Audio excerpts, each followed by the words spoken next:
Assalamualaikum warahmatullahi wabarakatuh. Good morning, everyone. How are you today? I hope that all of you in a good condition, happy situations, and because of the coronavirus still spread in our daily life, I hope that all of you can obey the rules from the government to always wear masks and wash your hand every time. So yeah, now we are back to our material, okay?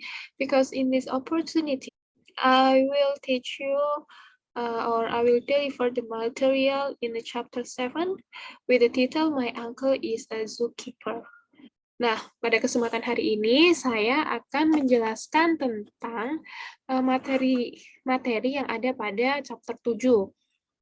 Nah, in the next slide, so what we are going to learn in this chapter 7. So, after we will learn about to communicate state and events that happen routinely or as a general truth in order to appreciate the nature, to show our pride in something, or to give good and bad sample. Let's go walk somewhere in a zoo. We have a study tour in a zoo, right? So what animal do you see in the picture? Mungkin kalian semua bisa mention ya, di sini kita bisa melihat banyak sekali binatang yang kita lihat di picture ini. Mungkin ada bears, monkeys, deer, elephant, tiger, and something like that. There is so many animals in a zoo. So we will learn in this time, we will learn to describe the animal in a zoo one by one. Nah, di sini ada hewan elephants.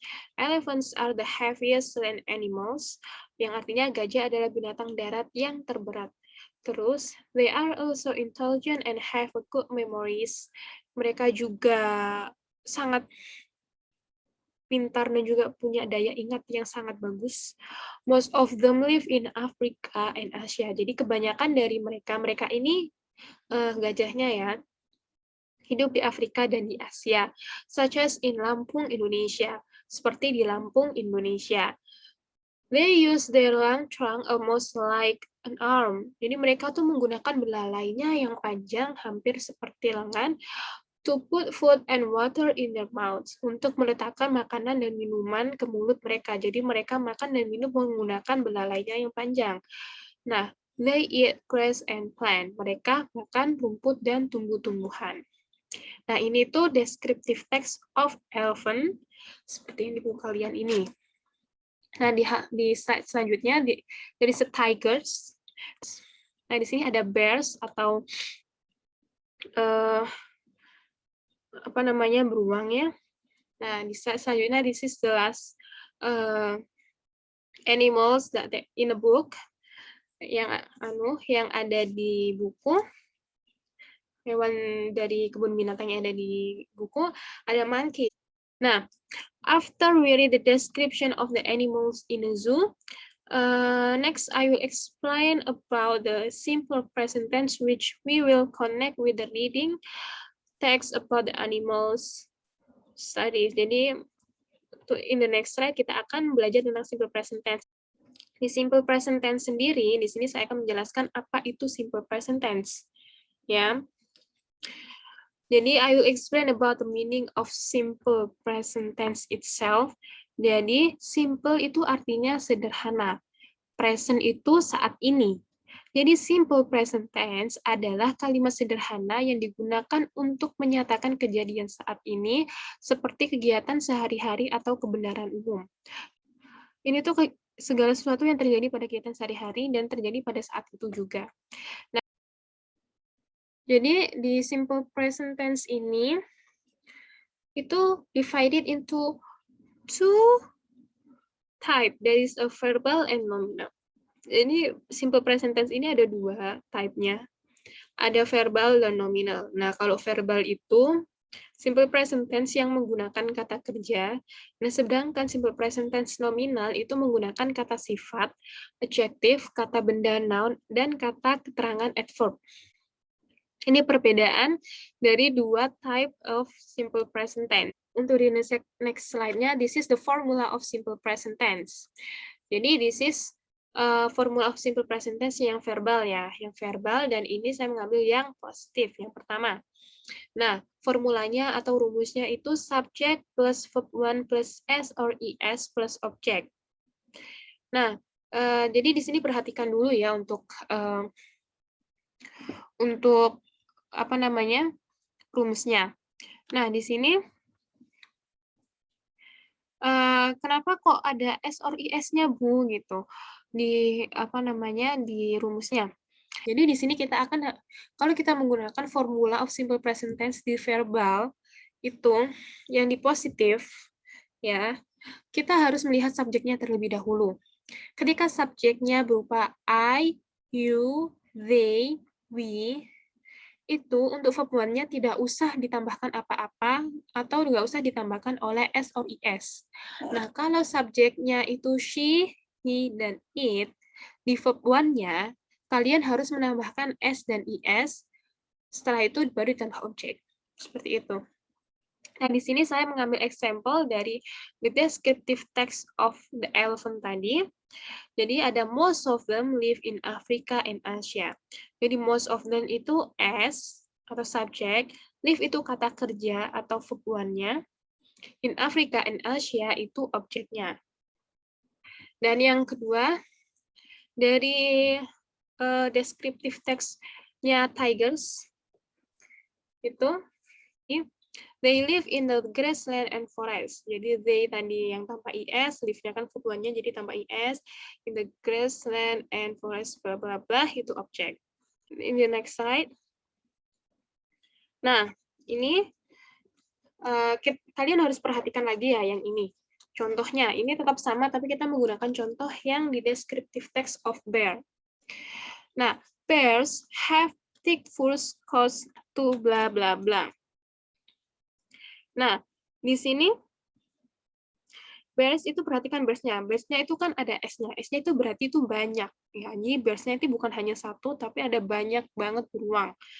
Nah, jadi karena bears-nya menggunakan S, jadi untuk verb-nya, untuk kata kerjanya, itu menggunakan have. Ya. Jadi, kalau bears-nya banyak, itu kata kerja menggunakan have. Kalau misalnya bears-nya nggak ada S-nya, cuma bear, itu memakai has, karena bear-nya cuma satu. Kalau bears dengan S itu berarti kalian harus menggunakan have. Oke? Okay? Dan ini juga sama untuk monkeys. Contohnya kayak they live in a group called chop. They kan banyak, terus live-nya nggak usah pakai IS dan segala macam. Seperti itu nanti kalian bisa baca lagi sendiri.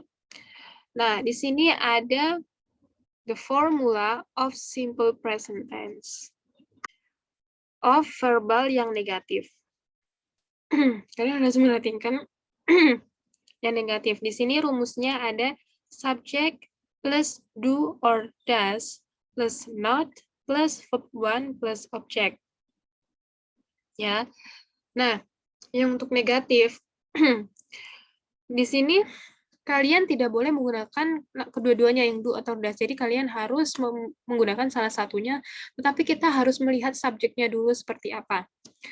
Jadi ketika subjeknya berupa I, you, we, they, kalian harus menggunakan do. Ketika subjeknya she, he, it, kalian menggunakan does.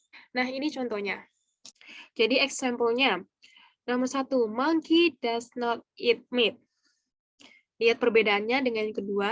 Nomor 2 ada monkeys do not eat meat. Monkey, kenapa pakai does? Karena monkey-nya cuma satu. Itu masuknya ke it. Nah, kata gantinya monkey yang satu ini, nomor 1 ini itu it. Makanya dia memakai does. Dan yang nomor 2 itu monkeys pakai S. Kenapa pakai S? Karena kata gantinya itu merupakan they. Makanya untuk do atau does-nya itu makanya do. Tidak memakai does. Seperti itu. Oke, untuk selanjutnya yang interrogatif kalimat tanya. Nah, kalimat tanya ini sama rumusnya ya. Hanya saja dibolak-balik saja dan not-nya dibuang. Seperti itu. Jadi di sini tuh yang terdepan tuh ada do or does plus subject plus verb one plus object. Dan kalimat kata ininya kan, kalimat tanda tanyanya. Nah, jadi dan untuk penggunanya pun sama seperti yang di kalimat sebelumnya yang di negatif. Does the elephant live in Asia? Karena does. Kenapa? Karena subjeknya the elephant cuma satu. Jadi menggunakan does. Gitu. Nah, yang nomor 2, do the bears eat honey? Nah, ini pengertian dari nominal. Nominal itu digunakan saat menggunakan kata sifat, kata benda, dan kata keterangan menggunakan to be, is, are. To be dalam bahasa Inggris itu digunakan sebagai penghubung antara subjek dan predikat. Jadi penggunaan to be sendiri di sini ada rumusnya juga. Yang is itu digunakan untuk she, he, it. Nah, kalau yang am itu digunakan untuk I.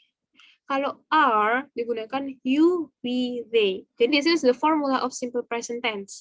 Jadi yang nominal, yang positif itu ada subject plus to be plus adjective noun or adverb. Oke. Subjeknya, kita harus melihat subjeknya. Apapun itu kita harus melihat subjeknya. Nah, di sini menggunakan subjek yang banyak. Jadi ada nomor 1, 2, 3, 4 itu menggunakan yang banyak. Atau bisa dibilang they. Jadi elephants subjeknya, karena elephants itu banyak, jadi to be-nya adalah are, karena elephants itu kata ganti dari they. Jadi elephants are, to be-nya are, the heaviest land animals.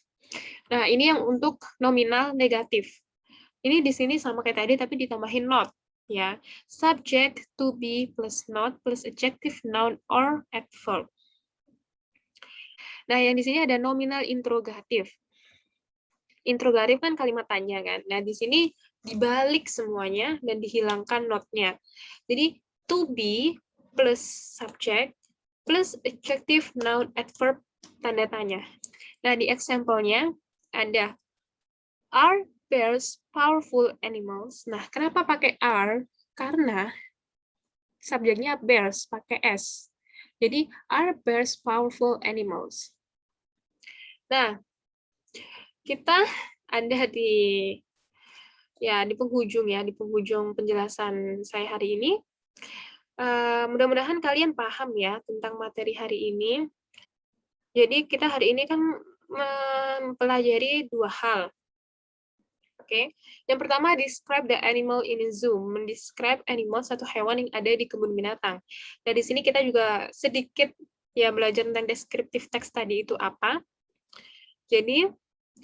Jadi deskriptif teks tadi udah dijelaskan kan, kita menjelaskan segala sesuatu hal, baik itu benda mati, benda hidup, makhluk hidup, manusia, atau sebagainya, in detail, secara detail. Nah, karena kita udah belajar tentang deskriptif teks yang berhubungan dengan alam, yaitu dengan binatang, nah di nomor 2, Ibu juga udah menjelaskan simple present tense yang berhubungan dengan deskriptif teks tadi. Jadi simple present tense tadi udah Ibu jelaskan seperti apa pengertiannya, seperti apa penggunaannya, rumus-rumusnya apa saja. Jadi mudah-mudahan kalian paham dengan materi yang telah saya sampaikan hari ini. So, yeah, that's all from me. Thank you so much for the time to watch this video and learning about the material today with me. Mohon maaf jika ada kesalahan kata atau kurang jelas dari penjelasan saya, jadi kalian bisa hubungi saya secara pribadi jika belum paham. So yeah, that's all from me. Thank you so much. Saya akhiri. Wassalamualaikum warahmatullahi wabarakatuh.